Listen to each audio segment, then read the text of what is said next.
अस्सलामुअलैकुम जी दोस्तों। तो हम मौजूद हैं जी, ये चौथी ज़ियारत जो मेरे पीछे देख रहे हैं, इसको वैसे तो मस्जिद अली भी कहते हैं, लेकिन ये मस्जिद उस्मानियों ने बनाई थी।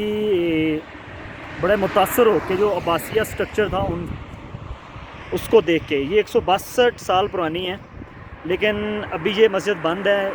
अंदर से इसका हो सकता है कोई काम शाम हो रहा हो। इसमें माशाल्लाह ये जो आप मेरे पीछे इस साइड पे ये वाला जो गुंबद देख रहे हैं, इसमें माशाल्लाह सीढ़ियाँ बनी हुई हैं और इसकी छत पे भी चढ़ा जाता है। और अंदर से भी माशाल्लाह ये काफ़ी खुली मस्जिद है।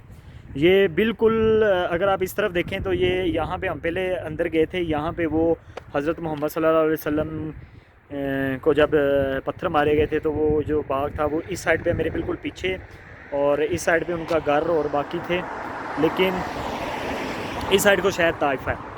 तो ये मस्जिद अंदर से बंद है, लेकिन इंशाल्लाह जब कभी ये ओपन होगी तो इंशाल्लाह आपको इसकी दोबारा विज़िट करवाएंगे।